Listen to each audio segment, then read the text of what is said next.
a secret adjustment to EBT for the low income. I have all the details for you here in the video and what they're now discussing. Let's get into it and talk about what's going on. All right, now first off, if you've been watching the videos here on the channel for at least the last couple weeks, you've probably heard me talk about this multi-trillion-dollar reconciliation bill that lawmakers are currently working on. Within the reconciliation bill, they can add, remove, or adjust virtually anything, but there are some restrictions. However, when it comes down to SNAP benefits, food stamps, supplemental nutrition assistance program, food assistance, and EBT, yep, they can change it there, and that's exactly what they're talking about. Now, to be fair, I was out a few days ago in a separate video giving you a glimpse into something that lawmakers are currently looking at as far as adjusting these benefits for roughly 42.2 million people across the country who are all low income or fixed income beneficiaries that rely on these benefits deposited onto EBT cards to help with their grocery and food needs every single month, right? Well, there's now even a couple different proposals out there. There's the one that I talked about the other day, plus now there's a bipartisan agreement on this. In other words, lawmakers from both sides of the aisle are coming together on this and discussing what they want to do to EBT, the SNAP program, and how to adjust this going forward. So here's what I want to say. There's going to be some changes to SNAP within the reconciliation bill, okay? This is, well, I shouldn't say guaranteed. I was about to say it's guaranteed. Nothing is really guaranteed, but there's a very, very, very high likelihood that EBT, SNAP benefits, food stamps, supplemental nutrition assistance program, whatever you want to call it, it's all referring to the same thing, are likely going to be changing in a pretty massive way, probably within the next couple months here. Let me bring you up to speed on what they're talking about. First off, did you realize that 90% of seniors are on the wrong Medicare plan? Medicare Supplement Plans, Medicare Advantage Plans, Medicare Part D Plans. That's a huge percentage of people. 90% of seniors, the wrong plan? Did you also realize that the average senior is saving $1,100, $1,100 by working with my partners over at Chapter Medicare? It's true. Seriously, that is awesome. A savings of $1,100. Who couldn't use that right now? I think that's something we could all use right now. Yeah, exactly. Well, I have the phone number there on the screen for you.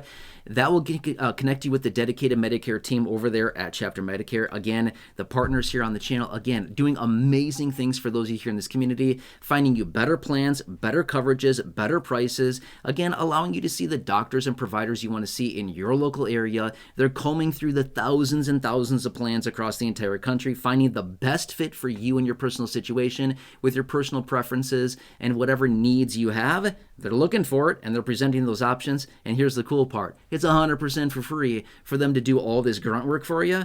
And then it's up to you to decide, do you want to move forward or not? That's up to you. And it's, again, 100% for free.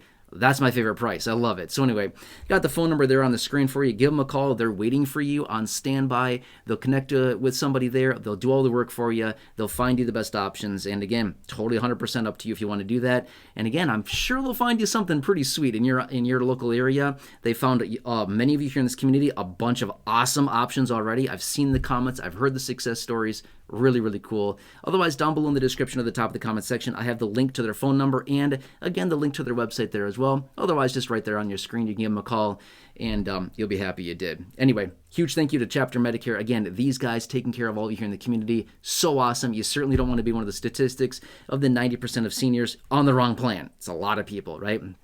By the way, my parents included. Hopefully they're not watching this because I know for a fact they're on the wrong plan. Bad news, right? Yeah, exactly. All right, so anyway, let's talk about this. Okay, so the other day in the other video, here's what I want to share with you really quickly, okay?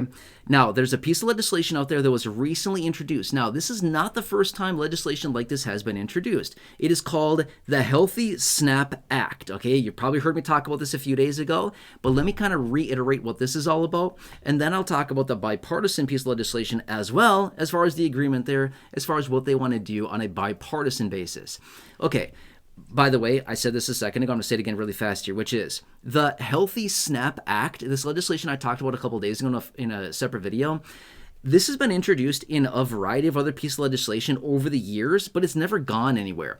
To be fair with you, I don't remember the names of the legislation from a few years ago, but it was basically the exact same thing, and it never ever went anywhere. But this time, considering they can add this into the reconciliation bill, I said this the other day. There's a very high likelihood that this happens, and I'm kind of like bracing for this. It's probably going to happen. Just want you to know that, okay? So just be aware this is likely going to pass. I would say there's probably a slim margin that it doesn't, okay? I would say it has a very high likelihood of passing. Okay, anyway. The Healthy SNAP Act, what does it do? Basically this much. It says you can't buy sugary drinks and sugary dessert type foods. Like what? Let me rattle off a few things that I've seen on the list.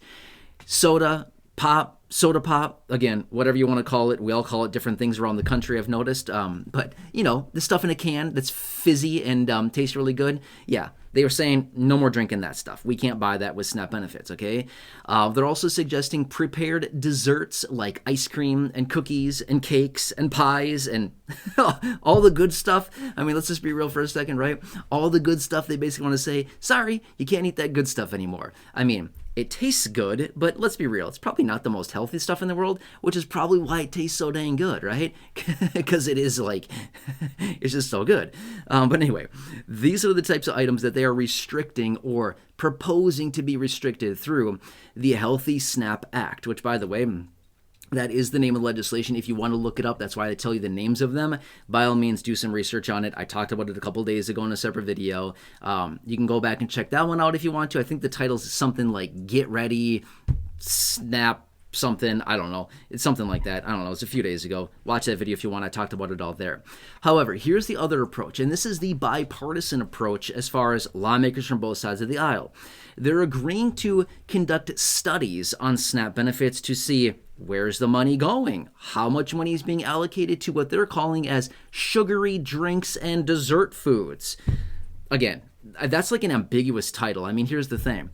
We could all say all kinds of different things. I mean, somebody might call like a bag of chips like dessert food. Somebody else might call, a big gallon of ice cream that's so yummy in the summer a dessert food, which probably it is, right? But you get my point here. It's a little bit ambiguous. Like, where do they draw the line? My other question would be is how are they going to police this? Okay, we talked about that the other day in the video, and I saw some really helpful comments on that. And some people were reaching out saying, well, basically, if it rings up, they're basically just going to reject it from the card, right? So it might ring up initially, but when you go to pay for it with the EBT card, it might reject those certain purchases and say, nope, these are now a cash pay, or these are not supported by EBT. Again, who knows how they're actually going to do that, but I saw that comment coming in a few times on the video from the other day, and I thought that's probably about realistic how they would do that, and kind of categorize those foods in that way as well, okay?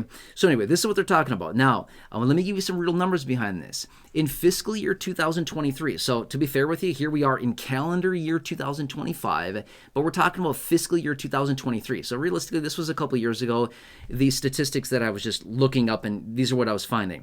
But anyway, as of fiscal year 2023, there were 42.1 million people enrolled in SNAP. The program cost $112 billion a year, which, by the way, that's about, it's about $9 billion a month, roughly, give or take a little bit. It's about $9 billion-ish a month that this goes out to beneficiaries.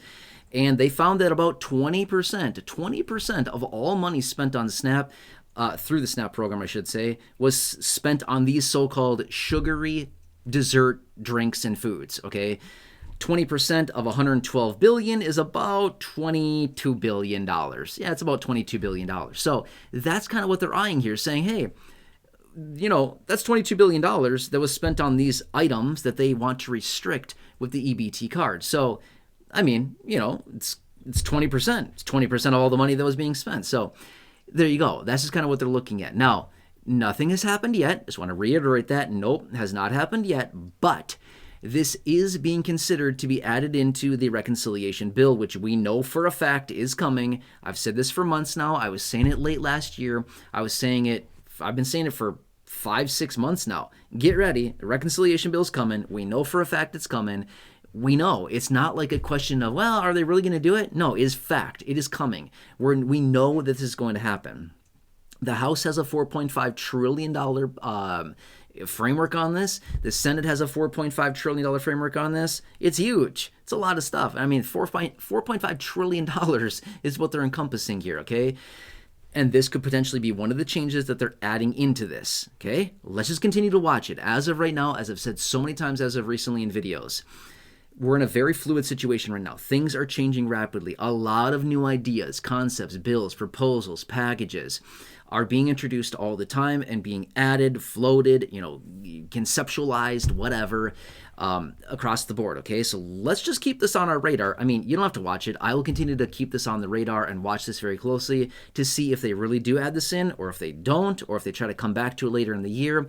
And also another thing that I want to look at too is, when would this be implemented? Would they wait until the new fiscal year, as in October 1st, which is the new fiscal year? Would they look at that to be implementing these changes, or would they wait, longer than that? Would it be implemented immediately? I want to know the details, right? That would be very important for us to know. Anyway, so I want to bring this to your attention. I want you to know what they're talking about and what could and likely will be coming soonish, okay? Anyway, I hope this helps you. I'll continue to keep this on the radar. I will keep you posted on this, and I'll continue to represent and advocate for you in any way that I possibly can. Don't get discouraged. I know it's frustrating about all this, but let's just see what happens, okay? Let's just let the dust settle a little bit more here. We still don't know what's going to happen. There's just so many things that are happening right now. It is really hard to kind of predict what may be coming here soon. We don't know. That's the problem. Anyway, I hope this helps you. Again, give my guys over there at Chapter Medicare a call. They will hook you up and find you the best plans in your local area, looking through all the different options out there, finding you the best coverages, the best price, the best plan, saving you a bunch of money, all the things like that. Phone number there on your screen. Otherwise, down below in the description at the top of the comment section, I have the phone number and a link to their website there. Check those out. Otherwise, let me ask a huge favor of you. Who do you know that benefit from this information? Please share this video with them. I know you can think of maybe 1 or 2 or 3 people that benefit from this. Go ahead and share this video with them. There's a share button right down below. Thank you. I truly do appreciate it. Otherwise, please subscribe to the channel as well. Again, 100% free to do so. Big subscribe button down below. Check out the thousands and thousands of videos here on the channel in the video library. The popular videos I've hand-selected for you down below in the description or the top of the comment section. Right now, popping up on your screen. You'll see some videos there. Otherwise, thank you so much for allowing me to advocate and represent for you. Thank you for your continued trust in me and the content and these videos and everything I'm serving to you every single day. I truly do appreciate it. Otherwise, have a nice day. It's all that matters. Thank you so much for being part of the community. I truly appreciate it, and I really hope I can see you again soon in the next video.